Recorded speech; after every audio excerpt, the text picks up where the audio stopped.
Pak Prabowo nanya sama saya, apa yang kamu rasakan, Gus? Saya bilang nggak apa-apa, Pak. Kalau rumah sakit di Indonesia nggak bisa, nanti kamu saya rujuk ke luar negeri. Saya bilang enggak, Pak. Saya nggak apa-apa. Yang saya sedih sekali sampai sekarang itu, beliau pijitin saya, padahal saya tahu beliau Pak Prabowo. beliau komandan saya, kan nggak mungkin lakukan itu kepada saya. Cerita Anissa yang nggak bisa pulang 5 tahun di Malaysia. Ingatkan ceritanya ketika ibunya menangis, menjerit-jerit di kuburan karet sehari setelah Pilpres ya. Pak Prabowo kan nyekar di kuburan karet. Nah, ibunya lari mengejar Pak Prabowo, minta supaya anaknya yang sudah 5 tahun ini di Malaysia itu nggak bisa pulang, bisa dibawa pulang. Pak Menteri, ya, yang kita kenal Menteri Pertahanan Republik Indonesia, Bapak Haji Prabowo Subianto, yang juga saya kenal ketika kami dulu, saya mendapatkan beasiswa lanjut di McGill, Montreal, Kanada, sponsornya beliau.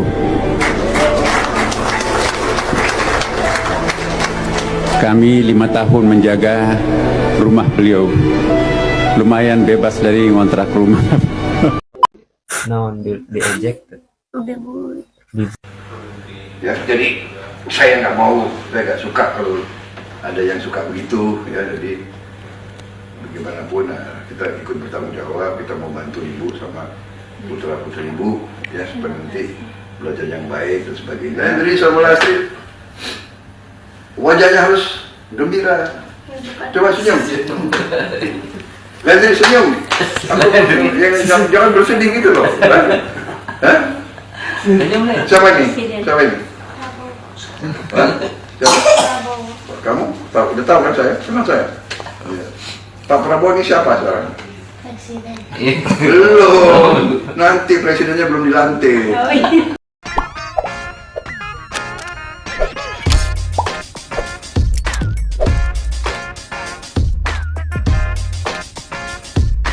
Baik sahabat sekalian, jumpa lagi bersama saya di channel ini, di mana pada kesempatan video kali ini saya akan mereaksi beberapa buah video terkait dengan Capres 02, yakni Bapak Prabowo Subianto.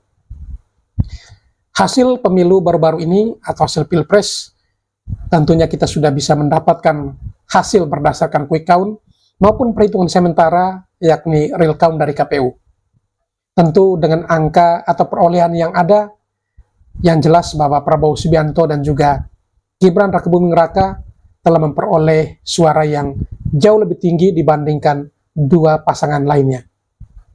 Namun pada kesempatan video kali ini bukan soal hasil Pilpres yang nanti kita saksikan bersama, tetapi bagaimana dalam video ini kita akan mengungkap sisi baik yang diperankan atau yang dijalankan oleh seorang Prabowo Subianto.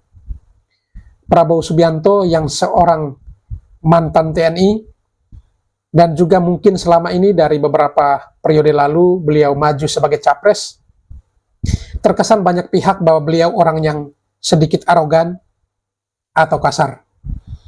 Namun kita semua tidak tahu, ternyata di balik kepribadiannya yang masih misterius tersebut, terdapat banyak hal positif yang telah ia lakukan bagi banyak orang. Dulu kita pernah mendengar bahwa ada seorang PKW asal Nusa Tenggara Timur, ya, khususnya dari Kabupaten Belu, yang mengalami sebuah peristiwa yang memang tidak pernah bisa dilupakan olehnya sepanjang hidupnya, yakni nyaris dihukum mati di negeri jiran Malaysia. Namun berkat seorang Prabowo Subianto, PKW tersebut akhirnya dibebaskan dan bisa kembali ke pangkuan orang tuanya, kembali ke kampung halamannya dalam keadaan sehat dan selamat, dan tak ada kekurangan satu apapun. Kebaikan Prabowo tidak hanya sampai di situ. Ia masih mencetak berbagai kebaikan yang selama ini ia lakukan, namun jarang sekali tersorot oleh kamera. Oleh karena itu pada video kali ini kita akan mendengarkan kesaksian dari mantan ajudannya, bagaimana sosok seorang Prabowo Subianto yang mungkin selama ini belum banyak orang ketahui. Dan juga kita akan menyaksikan dan mendengarkan kesaksian dari salah seorang ustadz yang cukup terkenal, bagaimana Prabowo memberikan ya beasiswa kepada para kiai atau ustadz yang ya mungkin melakukan atau menjalankan pendidikannya di luar negeri. Dan juga kesaksian dari Pak Fahri Hamzah tentang kebaikan-kebaikan yang pernah dilakukan oleh Prabowo Subianto. Lalu baru-baru ini juga viral ya beberapa hari lalu, bagaimana seorang TKW, Anissa, yang 5 tahun terkurung di Malaysia dan akhirnya kembali kepada orang tuanya berkat bantuan Pak Prabowo Subianto. Dan juga ada sepasang anak yang dibully karena memilih rongsokan dan akhirnya diundang Prabowo Subianto. Kedua anak tersebut, anak kembar tersebut bersama orang tuanya atau mamanya bertemu Pak Prabowo Subianto, dan pada kesempatan tersebut Pak Prabowo Subianto memberikan apresiasi kepada dua anak ini, yaitu dengan memberikan rumah, lahan, dan juga ternak. Dan tentu masih ada banyak hal yang sudah dilakukan oleh Pak Prabowo Subianto yang jauh dari sorotan kamera wartawan ataupun media. Oleh karena itu, sebelum kita masuk ke videonya, terlebih dahulu kepada para sahabatku sekalian yang mungkin belum sempat memberikan dukungan untuk channel ini, mohon dukungannya dengan menekan tombol subscribe dan membunyikan tanda loncengnya, agar setiap video baru yang kami upload pada channel ini, saudara sekalian bisa mengikutinya dari waktu ke waktu berkat notifikasi yang tampil di HP sahabat sekalian. Baik, kita langsung ke video pertama, yakni kesaksian atau testimoni yang akan disampaikan oleh mantan ajudan Prabowo Subianto. Mari kita ikuti videonya. Kehadiran saya ke sini tidak sepengetahuan Pak Prabowo. Oke. Saya juga akan bersumpah bahwa apapun yang saya bicarakan hari ini di hadapan Pak Deddy betul adanya. Pak Prabowo nemui saya. Nemui saya, posisi saya sudah di rumah sakit. Tangan saya diikat, kaki saya diikat. Saya dipasang kateter. Pak Prabowo nanya, dijelaskan sama dokter, kenapa harus diikat? Dokter menyampaikan bahwa barangkali Pak ada pendarahan di dalam. Jadi saya harus tahu, katanya. Nah, Pak Prabowo nanya sama saya, apa yang kamu rasakan, Gus?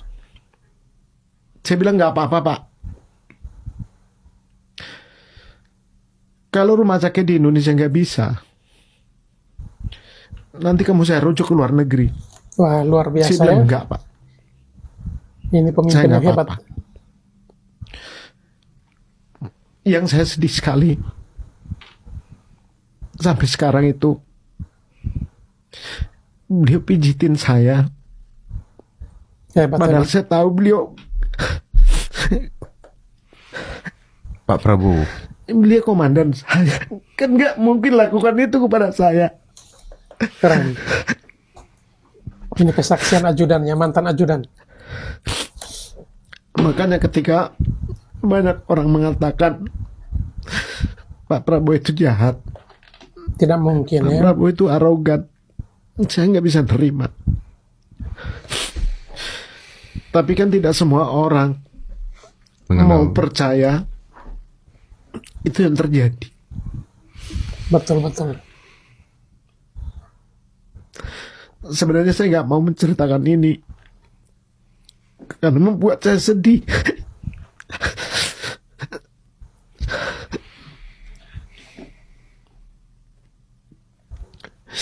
Mudah-mudahan beliau selalu sehat. Saya tidak butuh pengakuan. Tapi yang pasti setidak-tidaknya masyarakat Indonesia tahu bahwa bagaimana kebaikan Pak Prabowo terhadap semua orang, terlebih-lebih kepada saya. Prabowo Subianto minta uang ke ayahnya. Pak Prabowo itu saya menyaksikan datang ke orang tuanya. Orang tua Orang tua Pak Prabowo, orang tua kandung. oke. beliau menyampaikan, saya dengar nih, saya ngintip-ngintip ini. Tapi di batalion saya begini, tolong bantu Papi.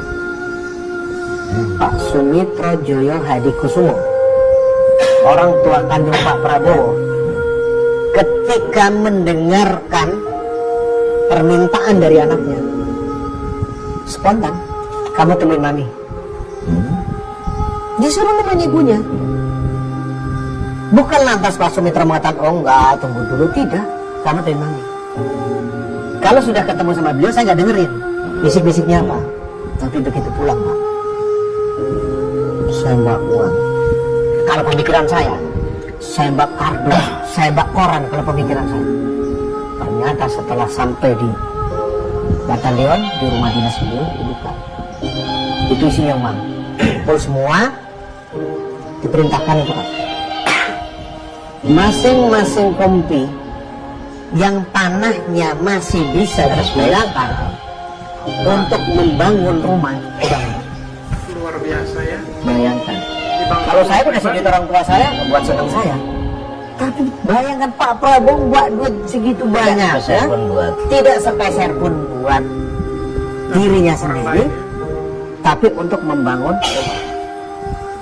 60% prajurit 328 kala itu tidak berada di dalam asrama, di luar asrama.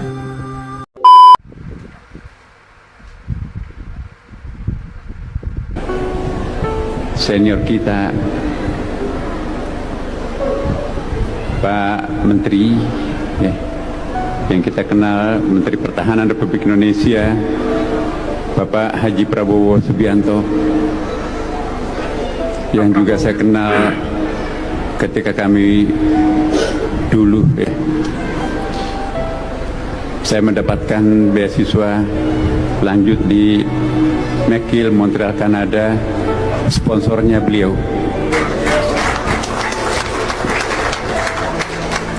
Kami 5 tahun menjaga rumah beliau, lumayan bebas dari ngontrak rumah. Jadi mahasiswa, dan waktu saya menjadi ketua KMPBS penerima beasiswa Supersmart, beliau adalah ketua Dewan Pembina kami, dan alhamdulillah 1007 sarjana impres desa tertinggal mengabdi di desa-desa tertinggal di seluruh Indonesia. Dan perlu kami laporkan kepada Pak Prabowo bahwa per hari ini angka drop out daripada yang Bapak pernah kader, itu tingkat drop outnya itu hanya 2,3%. Satu-satunya kader yang drop outnya itu sangat sedikit. 3 bulan di training di Cilodong, ya, ditempah oleh Pak Prabowo, sampai sekarang sudah ada yang jadi bupati, anggota DPR, MPR, Pak, dan banyak sekali. Itu kader-kader yang sangat loyal. Gak banyak pamer, Bile Mambrasar bongkar peran besar Prabowo bagi dunia pendidikan. Kalau Pak Prabowo itu banyak sekali prestasi-prestasi yang telah beliau lakukan, tetapi sebagai seorang negarawan, sebagai seorang bapak, sebagai seorang orang tua, beliau itu tidak mau memamerkan apapun yang dia lakukan. Kalau saya sebutkan prestasi dia dalam bidang pendidikan itu ada banyak sekali. Yang perlu teman-teman tahu, yang paling nyata di depan mata kita adalah Universitas Pertahanan, jurusan-jurusan yang dibikin oleh beliau, yang dirombak oleh beliau untuk meningkatkan ketahanan Indonesia. Dan yang kedua, Politeknik Negeri Pertahanan, saya sudah ngisi kuliah umum di sana juga, itu di perbatasan Indonesia dan Timor Leste. Beliau mendirikan cuma 1 dari 12 negara di dunia ini yang punya Politeknik Negeri Pertahanan, dan cuma 1 dari 16 negara, cuma ada 16 negara yang punya Universitas Pertahanan. Semua adalah buah karya Pak Prabowo. Belum terhitung dari beasiswa yang beliau berikan, bukan dari APBN, dari kantong beliau sendiri. Ya, itu juga beliau banyak sekali bantu orang. Jadi kalau diceritakan banyak sekali sebenarnya. Masyarakat Jawa Tengah dengan segala cara yang saya lakukan tadi, ternyata beliau itu sudah punya pandangan dan pikiran tersendiri. Pandangan pikiran masyarakat Jawa Tengah terhadap Pilpres ini apa? Pandangannya simpel saja masyarakat Jawa Tengah. Apapun partainya, presidennya Pak Prabowo. Loh, luar biasa. Kepada saya begitu. apapun partainya Pak, pokoknya presidennya Pak Prabowo. Tenan kuwi. Iya Pak. Ya sudah, terima kasih. Menurut saya Pak Prabowo ini adalah satu contoh yang sangat ideal ya untuk menggambarkan bagaimana orang yang disalahpahami selama seperempat abad ya. Tapi selama seperempat abad itulah dia mimpinya untuk berkontribusi pada negara ini nggak pernah kurang. Abang bayangkan dari tahun 98 itu fitnah kepada dia ya, akan kudeta ya kan, mau membunuh presiden dan sebagainya ya, menculik kiri kanan dan semua fitnah itu yang terjadi pada beliau itu dia telan. Dan dia nggak ngerusak lembaganya, dia nggak mau ganggu orang siapapun ya. Dia nggak peduli. Yang penting dia bilang saya mau perbaiki bangsa ini. Jadi beliau ngambil karir sebagai pengusaha, habis itu ikut konvensi Partai Golkar, ya habis itu bersama Ibu Mega mendirikan sebelumnya mendirikan Gerindra di 2006. Habis itu kemudian bergabung Ibu Mega Pro, terus saja sambil fitnah itu nggak berkurang, hantam terus. Saya kira ya tidak saja sebagian dari kekuatan-kekuatan nasional yang nggak suka sama beliau, kekuatan global pun nggak suka sama beliau. Karena image yang diciptakan ini orang akan mengembalikan Indonesia kepada masa otoriter, ya kan? Ini orang akan mengembangkan ideologi-ideologi ultranasionalisme yang menutup diri dari dunia dan sebagainya, macam-macam lah. Ini akan kejam dan sebagainya. Itu dia telan. Padahal jejak itu nggak ada dalam pribadinya, dalam hidup, tapi dia tekunin.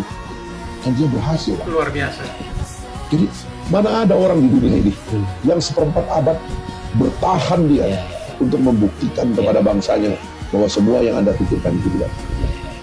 Dan tiba-tiba ada suasana baru. Milenial, rakyat yang sudah capek dengan keributan yang nggak jelas ini. Dan sekarang Pak Prabowo sudah di situ. Jadi wajar kalau pidato BPK yang abang di GBK yang abang bilang terus, yang kalimat akhirnya di TV itu, karena semua itu dari hatinya bang. Prabowo ini bukan orang yang bisa mencela-mencela, dia kan disuruh mutar-mutar, disuruh bersilat lidah, nggak kuat orang itu bang. Nggak kuat dia disuruh bersilat lidah. Dia suruh pura-pura, itu orang nggak bisa bang.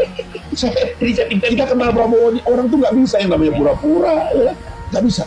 Jadi waktu dia ngomong, hatinya keluar bang. Mana ada orang habis dimaki-maki, habis itu dia bilang, saya minta maaf katanya gitu. Minta maaf terhadap keributan ini, terhadap kesalahan kami juga, ya kan. Terima kasih kepada semua pemimpin yang pernah memimpin kita dan semuanya punya jasanya. Dia ngomong begitu bang, siapa yang gak tersentuh nonton itu? Karena itu gak dia karang bang. Kalau itu diarahkan oleh panitia, oleh tim, gak bakalan keluar begitu bang. Alhamdulillah akhirnya Anissa TKW yang ada di Malaysia itu bisa pulang ke Indonesia. Pulang dengan selamat ya.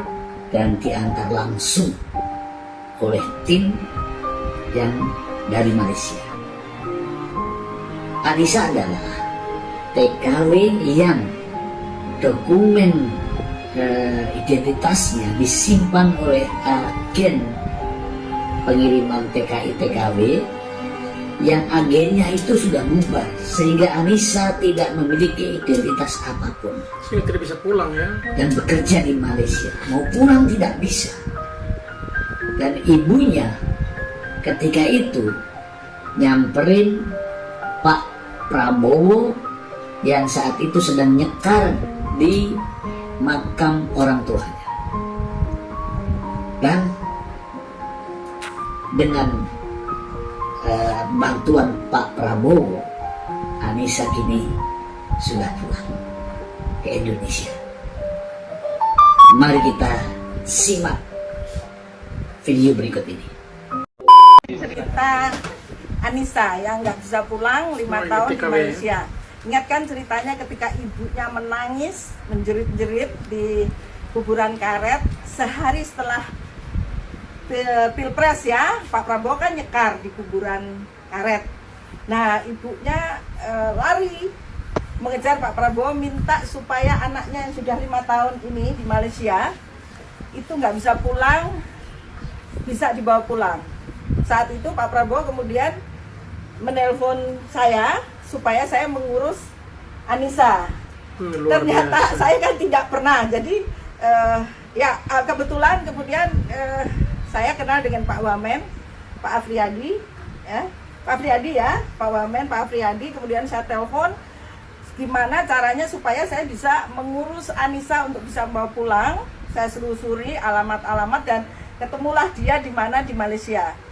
Saat itu langsung saya terbang ke Malaysia, tapi ternyata tidak sederhana ya Mbak ya. Jadi harus nggak bisa dibawa pulang karena dia nggak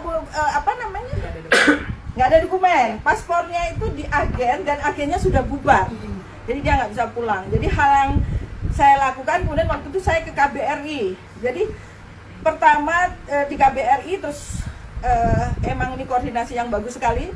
Saya pertama terima kasih pada Pak Wamen, Pak Afriyadi Nur, kemudian Mas Erga Atnaker ya, yang Mas Erga yang nemuin saya di KBRI, juga Mbak Dina dari konsuler dan waktu itu karena harus mengajukan dulu ke imigrasi, makan waktu ya Mbak ya, 2 minggu atau 3 minggu, sehingga saya tinggal dulu. Tadinya saya jemput, tapi kemarin saya mendapat kabar nih luar biasa juga nih, Atnaker di Malaysia katanya saya nggak usah jemput, rupanya diantar sama Mbak Leni. Mbak Leni ini dari Atnaker, stafnya dari Pak Erga. Terima kasih Mbak, ini sudah dibawa pulang ya Anissa, dan alhamdulillah ini berkah bulan puasa ya. Jadi saya berharap kepada pemerintah, Pak Jokowi sudah mau mulai repatriasi. Saya juga sudah bicara dengan Pak Prabowo, kurang lebih ada 2 juta tenaga kerja Indonesia yang ilegal di Malaysia. Saya sudah minta kepada Pak Prabowo supaya secara bertahap bisa diputihkan atau bisa dibawa pulang dan diberikan pekerjaan di Indonesia. Terima kasih teman-teman ya. Nanti ada cerita lagi kita ke rumahnya Anissa. Kasih. Ya, terima kasih.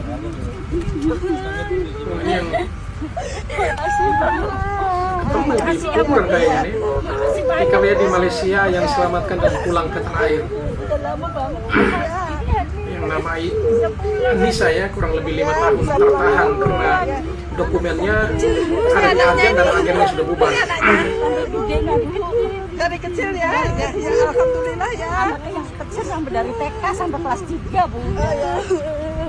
Ya enggak, nanti ibunya udah nggak kasihan ya. Anaknya sejak TK tidak pernah ketemu orang tuanya sampai sebesar ini. Tadi begini Pak Bu, ya Allah Bu, makasih ya Bu ya. Ya. Makasih sama Bapak Bu.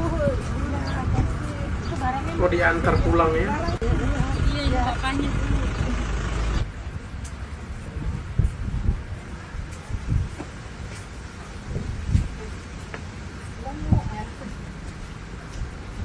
Keren, luar biasa ya.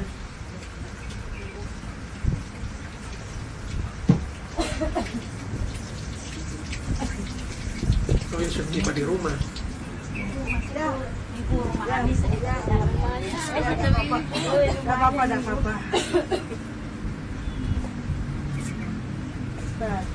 satu anaknya lagi tidur Bu. Mana kok tidak dibangunin? Si itu berarti nih, si Baim. Bangunin. Bangunin. Dia katanya sampai nggak kenal ibunya ya. Iya. Ya. Masuk Bu. Masuk. Penuh 3 meter ya? 2 meter, panjang 3 meter bagaimana gitu. Oh panjangnya sini 3 meter, ininya 2 meter. Oh iya. 2 kali 3 ya udah. Kalau nggak dipajangin ke sana ya nggak muat Bu. Iya itu kan ditambah-tambah depannya ya. Ya. Anaknya banyak. Masaknya di situ. Iya tuh di depan. Masaknya di depan ya. Nanti jadi anak pinter, sekolah yang pinter ya. Cita-citanya mau jadi apa? Oh mau jadi dokter. Oh bagus, good. Nanti sekolah di Unhan. Nanti sekolah di tempatnya Pak Prabowo ya. Tapi harus pinter ya. Tuh nih tadi ambil sama ibu. Ya. Ke sekolah di. Ya. Tapi sekolahnya harus pinter ya. Nanti kita sekolah nanti dibantuin ya. Kamu juga sekolah nggak boleh nakal ya. Harus sekolah pinter ya. Ya oke. Pak Prabowo, ibu saya udah pulang. Ya, terus? Pak, terima kasih ya Pak telah membawa pulang anak saya Pak ke Indonesia Pak. Terima kasih Pak. Makasih ya Pak Prabowo, saya udah balik Pak. Iya. Kasih ya Prabowo, ibu saya udah balik. Cerita lengkap Anissa, TKW yang berhasil dipulangkan Prabowo.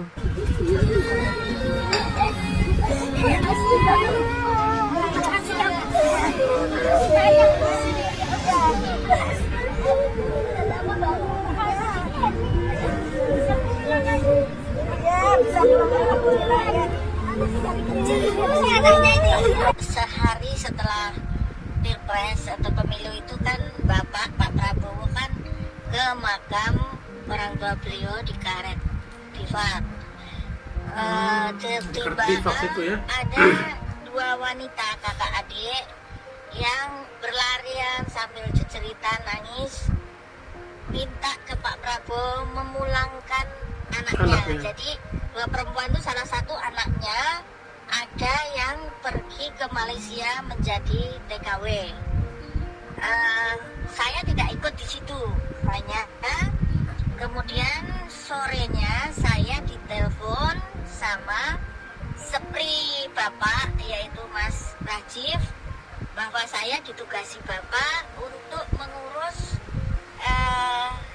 kepulangan anak ibu tersebut.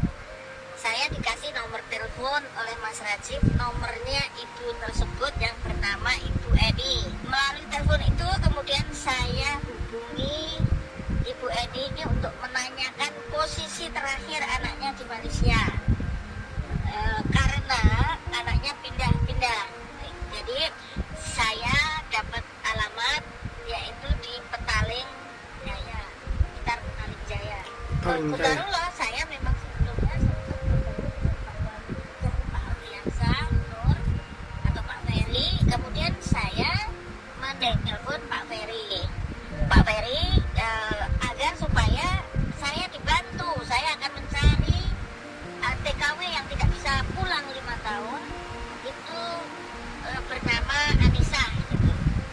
Ternyata gercep juga, esoknya saya dikabari bahwa Atnaker yang di KBRI, staf Atnaker dari KBRI sudah bisa bertemu dengan Anissa di Malaysia.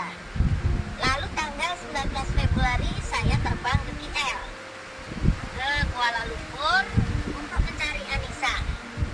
Saya bertemu Anissa ya di sebuah hotel karena dia juga takut untuk keluar karena dia tidak punya dokumen, sehingga jadi saya jemput lah gitu. Kemudian kita bertemu, saya mendapatkan cerita bahwa Anissa ini berangkat legal, jadi bukan tenaga ilegal. Dia diberangkatkan oleh agen di Cirebon, dia di Cirebon ya, di desa di daerah asalnya. Itu awalnya tahun 2018 ke Singapura.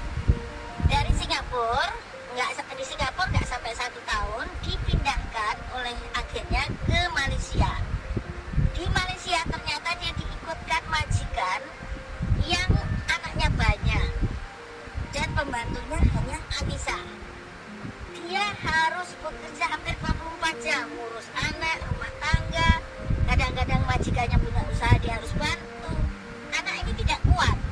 Berkali-kali dia sudah minta ke agen supaya dipulangkan saja ke Jakarta.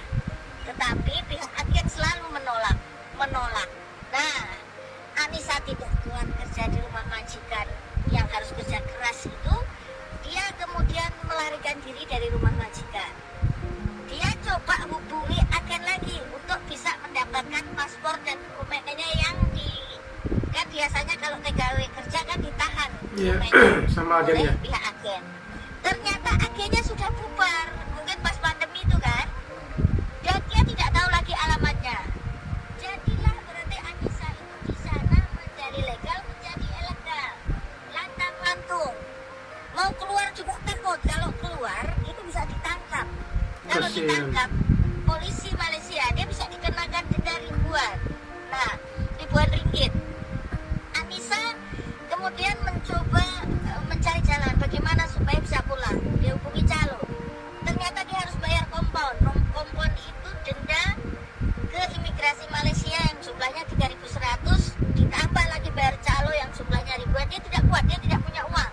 Akhirnya dia kerja siang malam tuh hanya part time dan umpet-umpetan sama polisi Malaysia. Nah, ya dia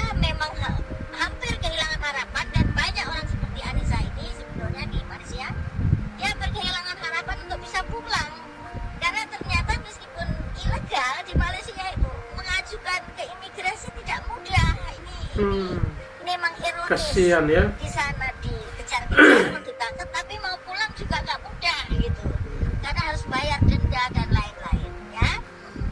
Nah kemudian saya berkoordinasi waktu itu dengan pihak KPRI tanggal 19 itu, bagaimana supaya Anissa bisa pulang. Dicari jalan, akhirnya oke, saya bayar, kemudian saya bayar pokoknya dendanya Anissa, saya titipkan ke teman-teman Adnaker di KPRI agar diurus Anissa ini kemana. Dan ini menjadi satu hal yang nanti saya mengusulkan kepada Pak Prabowo agar nantinya TKW kita yang jumlahnya katanya malah sampai jutaan yang ilegal di sana bisa dibutuhkan, bisa pulang tanpa membayar kongkon. Kasihan. Gitu ya. Jadi kemudian saya bayar semuanya, saya titipkan pokoknya bagaimana bisa diselesaikan. 2 minggu memang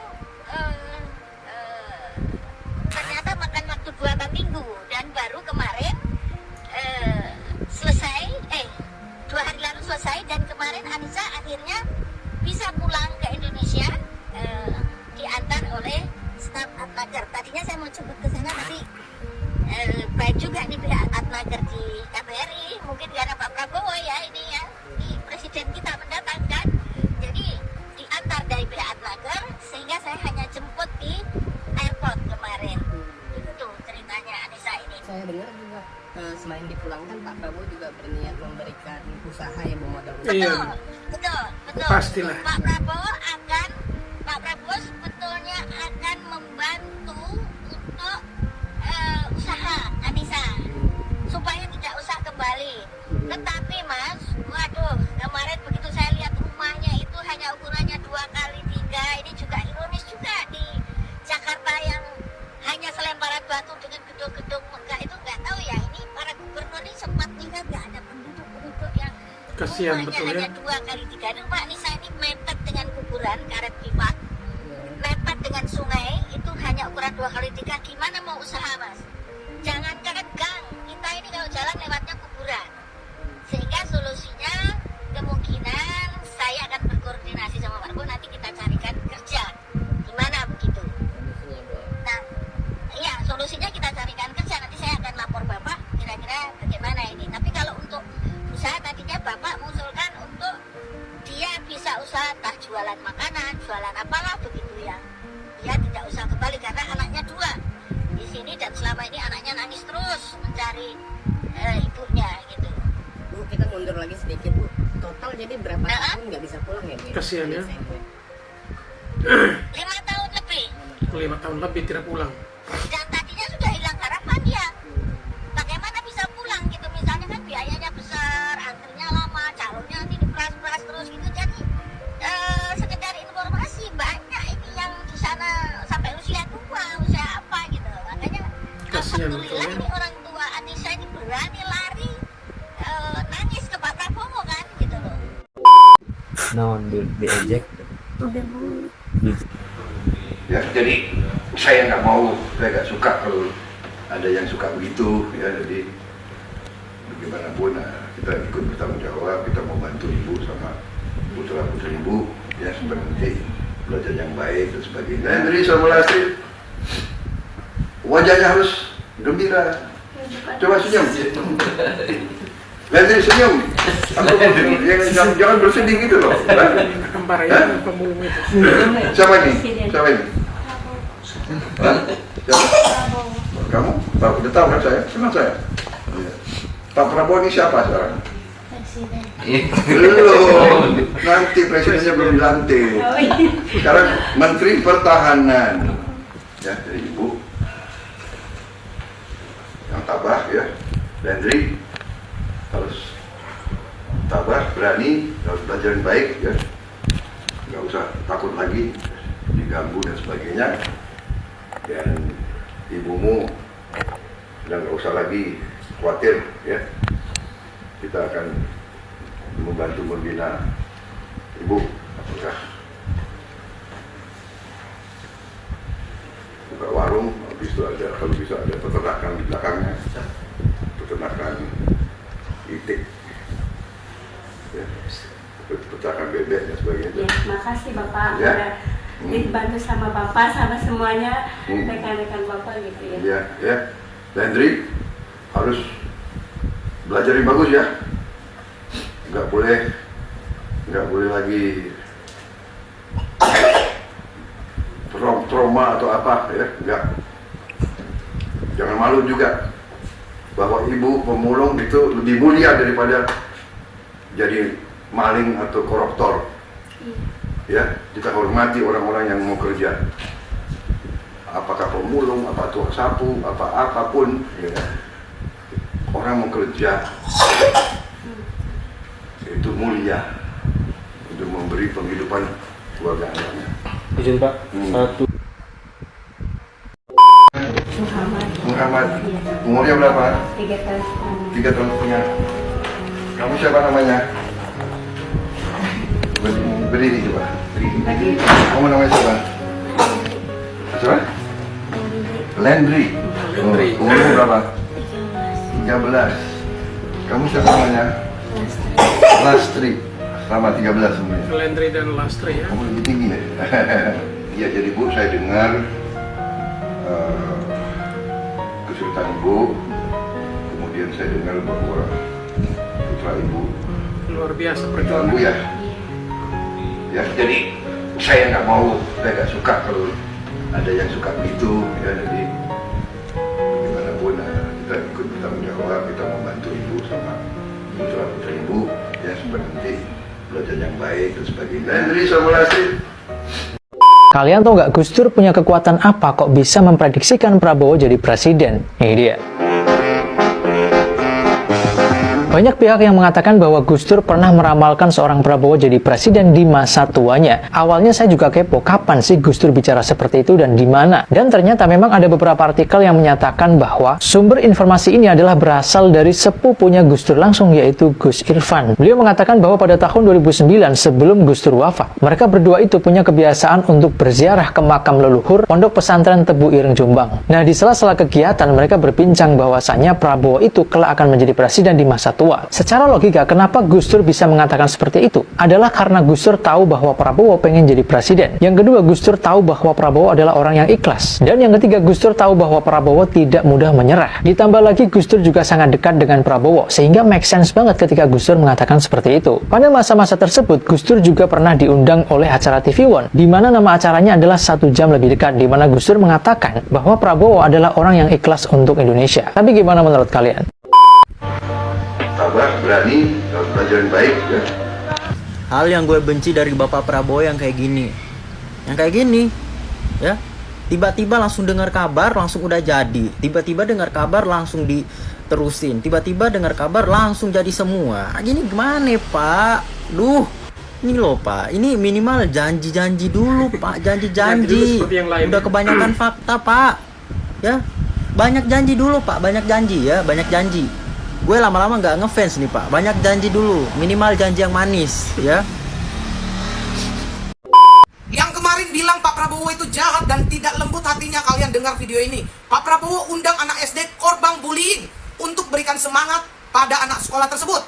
Dan Prabowo siapkan rumah untuk korban bully Lastri ya? dan Landry, disebut presiden hingga bikin ibu korban jadi sangat terharu. Menteri Pertahanan Prabowo Subianto menemui 2 anak SD korban bully Lastri dan Landry. Keduanya dibully karena bekerja sebagai pengumpul barang rongsokan. Lastri dan Landry korban bullying menemui Prabowo ditemani ibunya Rustiani di rumah dinas. Di pertemuan tersebut Prabowo mengaku merasa tidak suka mendengar 2 anak yang rajin bekerja justru menjadi korban bully.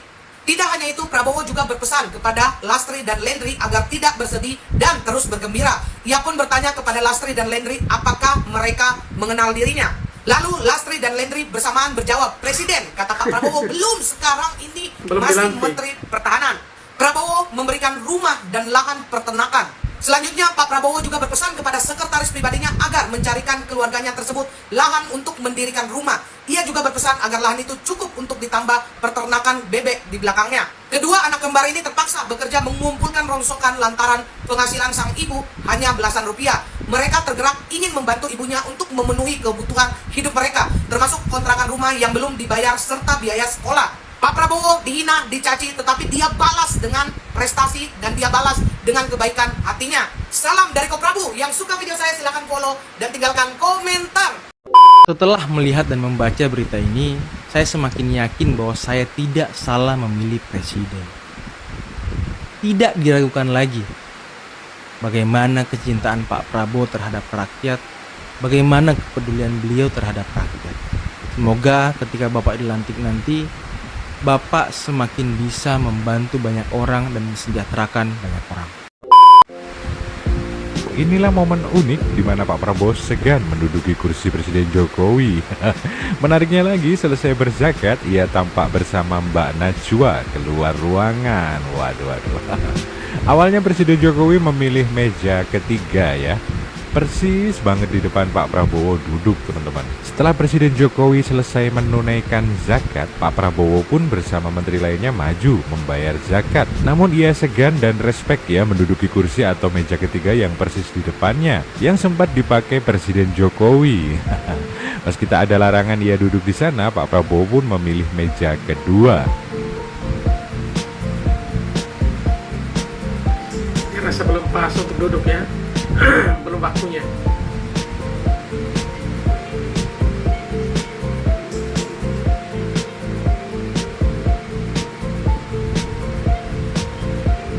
Sementara itu Presiden Jokowi tampak masih duduk di kursi utamanya. Tak hanya itu, gokilnya lagi Pak Muldoko dan Mas Ahaye tak menyangka diberi tempat berdampingan.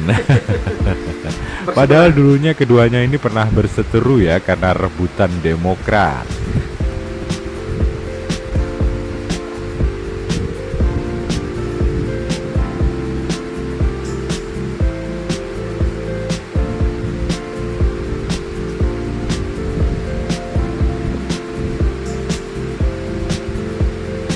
Momen unik Prabowo segan untuk tidak duduk di kursi Presiden Jokowi, menghormati Presiden Jokowi tentunya ya. Ini pada kegiatan ya. Sementara tampak meja Wapres dan Presiden Jokowi membayar zakat juga dipakai pejabat lainnya. Menariknya lagi. Baik sahabat sekalian, demikian saja perjumpaan kita pada kesempatan kali ini. Ya, mungkin video-video tadi kita sudah tonton. Saya yakin bahwa kalau ada yang benar-benar menghayati, menyaksikan video tadi dengan sungguh-sungguh, tanpa terasa air mata akan gugur ketika mengetahui dan menyaksikan testimoni yang disampaikan oleh mantan ajudannya dan juga beberapa pengalaman lainnya yang disampaikan oleh ya baik itu kiai atau ustadz tadi, imam masjid Istiqlal, dan juga kesaksian dari TKW dan juga 2 orang anak yang dibully, dan mendapatkan perhatian dari Bapak Prabowo Subianto itu sungguh luar biasa. Dan memang seperti yang disampaikan Gus Dur bahwa Prabowo Subianto adalah orang yang paling ikhlas.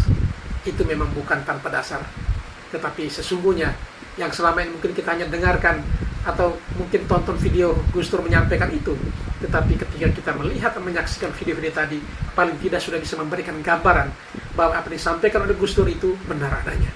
Dan itulah pemimpin kita, presiden terpilih saat ini. Sungguh luar biasa hatinya.